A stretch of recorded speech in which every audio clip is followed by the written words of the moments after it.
And what I'm about to say, I say with 100% women's best interests at heart. But modern women, feminism has got you facing the wrong direction. Yes, couldn't agree more. Hey, it's Christine Grace. Welcome back to my channel. Today is another reaction video. Guys, like the video on your way in. Let's get straight into it. I'm glad we're starting to turn. I have followed this girl for quite some time. This is Emily Saves America. She's pretty funny. Well, I actually haven't watched her content for a while, but she was pretty funny. I hope she has stayed just as brutally honest as she once was. Turn a new leaf and admit that shame needs to be brought back to society on a extremely aggressive level. The fact that girls will just go on the street and do interviews that go viral and say the craziest shit that you literally could not waterboard out of me. They'll just be like, yeah, I cheated on with his brother and then I sucked 10 dicks that night.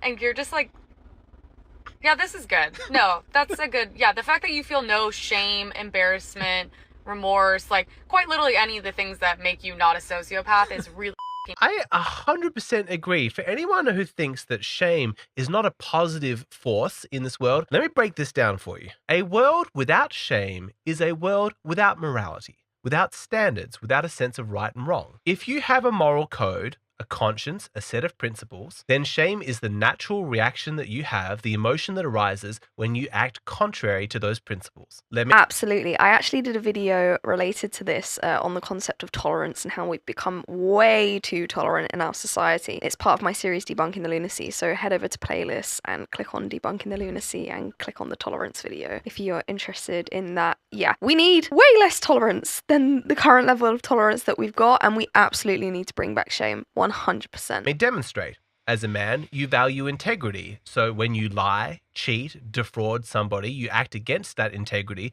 you feel ashamed of yourself, as you should. That's completely normal and natural. The shame that you're feeling is evidence that you do have a moral code. But therefore, if you have a woman who says, I have no shame, you can't shame me, what she's admitting is that she has no morality. Observe. Y'all really on this app thinking you can hurt my feelings by slut shaming me when there is nothing wrong with being a slut. Try again, baby. I'm for the streets and I'm proud of it.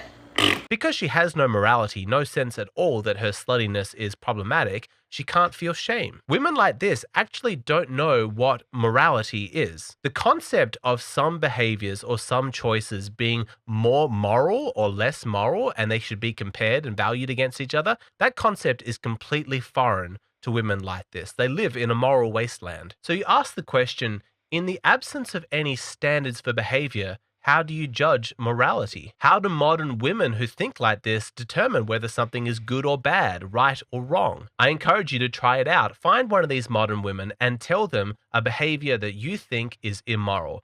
And I guarantee what's going to happen is she's going to say, it's completely fine so long as everybody gives their consent. They will never have a discussion about the actual merits of a certain behavior or choice. They'll always bring it back to consent, about whether or not people have made a choice to do that. Even if you try and argue your point on the merits, she's just going to become defensive and say, well, I have the right to do that. I have the freedom to do that. Who are you to try and control me? You say... And then try guilt you into why you should absolutely agree with her. They're dictators. They're modern day dictators. I think women should sleep around. They shouldn't just have sex with anybody. And she says, who are you to restrict women's sexual choices? You say, I think women should embrace their femininity. And she says, who are you to dictate how a woman should behave? You can't control her. You say, I think it's wonderful when women celebrate and embrace motherhood. She says, stop trying to enslave women, forcing them to have children. Do you see the sleight of hand that is occurring here? You keep trying to have a discussion about the moral merits of an action, but she keeps reframing that discussion to make it about consent, always implying that you're trying to restrict her freedom, trying to control her behavior. This new generation of women has adopted the view that consent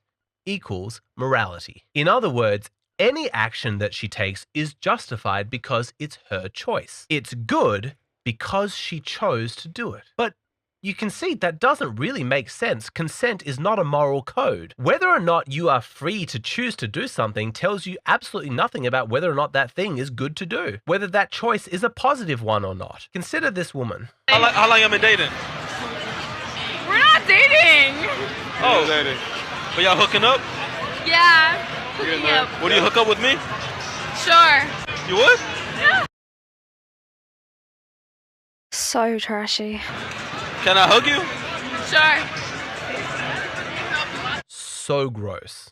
Okay, I'm going to make the case that this woman's actions and her choices are immoral. But first, I'm going to affirm all the things that she is free to do. All the things that exist perfectly freely within her own consent. She is free to wear that trashy dress that barely covers her underwear. She is free to be publicly intoxicated. She's free to have sex with a man that she's not even dating. She is free to disrespect that man by hooking up with another guy in front of him. All of these things she's free to do by her choice with her own consent. These are decisions that she's absolutely allowed to make. But none of that makes her choices moral. Morality Thank you.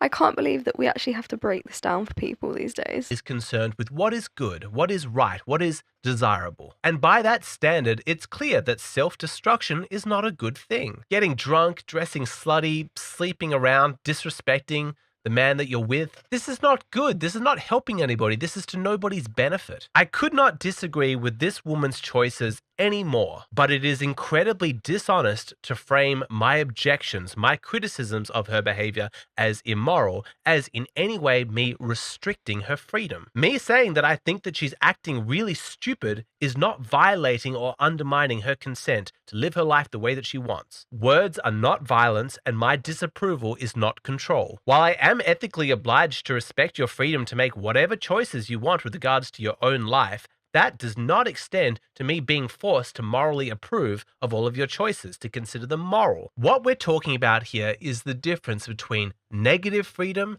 and positive freedom. Negative freedom is the freedom to act without physical restraint. And this is what women in the West have. There are no laws against dressing slutty, getting drunk, hooking up with random guys. The absence of any laws that would physically prevent women from doing that is the negative freedom that women in the West enjoy. But they do not enjoy positive freedom. But these same women do not have the positive freedom to make those choices and at the same time receive universal moral approval from those around them. They can't make those choices and then expect that they're going to do so in an environment that's just always celebrating and cheering them on. They can't force me to give my moral approval. And the expectation that they should be able to act however they want without any kind of judgment is incredibly Absolutely preposterous. childish or even borderline narcissistic. Sure, I get it. It might be nice if everybody was constantly cheering you on, telling you that your choices are incredible, but how delusional are you to think that you're entitled to that? These modern women, they've got to stop whining and whinging because they can't have it all. Being a woman is hard. You have no boobs? You better grow some. You have boobs.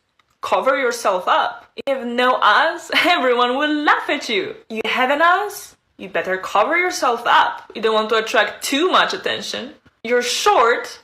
You better wear high heels. You're tall? You cannot be taller than men. You're skinny? You better eat something. You're chubby? You better starve yourself. Otherwise, no one will find you pretty. Breaking news, you might as well do whatever you want because you'll be shamed anyway. God, women like this are so insufferable, crying and complaining because they don't get universal approval. What exactly does she think that she's entitled to? That everybody agree with every choice that she makes? That everyone Yeah, pretty much. approves of everything that she does and considers every one of her choices to be moral? She thinks that's reasonable to expect that? God, spare me. And again, you can see the deceptive framing of this discussion, you know, when we're talking about being too skinny or too fat. It's not about the merits of those choices. No, the discussion's always centered on men expressing their preferences, trying to control and shame women. It's so frustrating. We saw in my course how difficult it is to deal with women like that. But then what's the alternative? What does it look like when a woman actually engages in good faith in a moral discussion about the merits of certain choices? When she doesn't just cry victim and scream out, "I'm free to do this, you can't control me," but she actually engages in the substance of the discussion. Well, let's take two typical examples. Number one, that women shouldn't be sleeping around and just racking up huge numbers. And number two, that she shouldn't be dressing slutty in public. Again, not saying she doesn't have the freedom to do those things. I'm just saying these are not moral choices. They're not good for her. They're not to her benefit. Well, let's hear from a woman who actually engages in the substance and discusses the morality of those choices. Are you a virgin? Yes, And how old are you? I'm 21. Why haven't you done the deed yet? The key to a strong society is family. And so, in my view, choosing my future husband is like the most important decision I'll ever make. And I'm somebody that I know my heart, and I know that I fall really hard when I meet somebody. So I want to retain some level of objectivity when I'm selecting a future partner. And I What a beautiful woman. know that if I had sex with them, I would be completely imprinted on them. And instead of being like, okay, is this person, do they have the qualities that I'm looking for in a husband, or am I just making it work instead of like seeing red flags and leaving? God, wasn't that refreshing to hear? A thoughtful, considered, rational response. Not just screaming, my body, my choice, everyone's trying to control me, la la la. Actually engaging with the content of the question and discussing the merits and the reasoning behind her choice. She's showing self-awareness. She's showing insight. Let's hear what she says about clothing. Is there any reason why you're dressed so modestly instead of revealing like most women tend to do when they come out to Miami?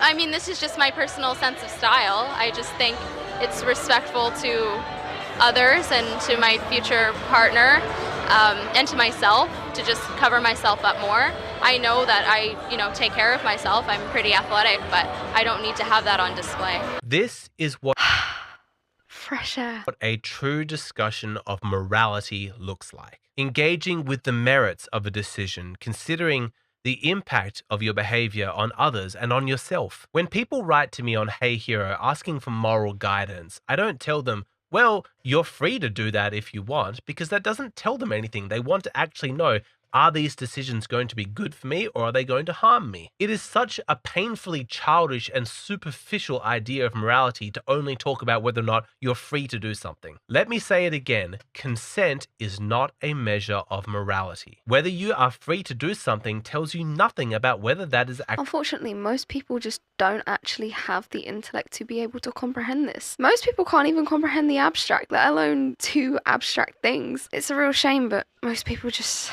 low IQ. Actually a good idea. And what I'm about to say, I say with 100% women's best interests at heart. But modern women, feminism has got you facing the wrong direction. It's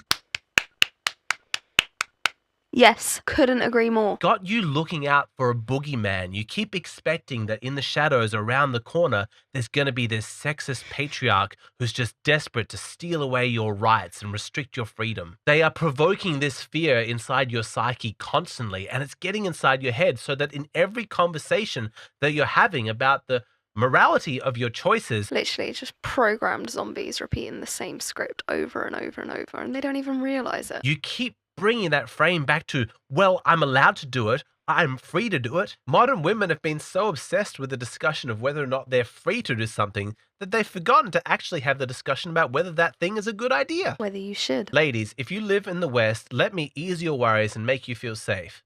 You have freedom. You have rights. You are free to make your own choices, even bad choices. I mean, my God, over the last couple of decades, we've certainly seen enough evidence that yes, everybody, man and women included, can make terrible, terrible choices about the way that they choose to live their lives, and they are free to do so. No one's coming to restrict that. Now, that's been established, okay? Feel good, feel safe. You can make bad choices if you really, really want to, but please don't let that be the end of the discussion. Have some curiosity in your mind. Okay, I am free to do stupid things, but should I do them? Are these choices that I'm making actually benefiting me? Men don't like that. Women with face, hair, neck tattoos, quality men don't like that. Women walking around here with these inflated butts following behind them like wagons. There are men that like that, but it's definitely not a quality man because quality men don't like that. Women who are in and out the strip club, making it rain, acting like real live dudes. You're not a man. How unattractive. Quality men don't like that. Women who are in and out of relationships. In November, you with Ray Ray. In December, you with Tay Tay. Not only do you look trashy, you look nasty. Quality men don't like that. A quality man may play with that, but a quality man will never commit to that because quality men don't like women like that. However, you do you. But a quality man wants a quality lady who carries herself like a real lady. Quality men don't find shot out, thugged out women interesting, attractive, or appealing. That's why most are single, ringless, in and out of relationships because quality men won't settle down with women like that. And yes, it is a man's job for him to respect a woman, but it's a woman's job to give him something to respect. Be smart, date smart, choose wisely. Now, man, maybe... Wow. I love her. Wow. Maybe some of you are confused because you don't understand how you can reconcile a value system that criticizes choices but also grants people the freedom to make those choices. Isn't it a case of if you don't like what somebody is doing, you force them to stop? No, that's a very basic, childlike version of morality and a way of interacting with other people. There's a much more sophisticated moral code that you should be living by. If you want to hear what that system of morality looks like, I give a full explanation in the full version of this video, which is available on my Patreon. Yeah. Alexander Grace definitely goes into some depth on so many of these topics, and yeah, I think he's a really good channel because he really gives nuance to absolutely everything. His channel is for men, but I'm a big fan of his channel. I'm a girl, and I think there's so much that can be learnt here for other girls. So guys, definitely go check out Alexander Grace's channel. You can find him on YouTube, and of course he's on Patreon as well. Definitely a force for good. As for shame in society, I completely agree. Everything he said is absolutely on point, and as I mentioned earlier, I've actually done a video on this myself. Head over to playlists and click on Debunking the Lunacy, and it is the episode on tolerance. Have we become too tolerant in our society? And yeah, I put a lot of work into those videos. It's very research based, so check it out and let me know what you think. Of course, as always, let me know what you thought of this particular video in the comment section below. Like the video on your way out and be sure to subscribe to the channel to keep up to date with all of the different content that I do, and I will see you in the next one. Take care.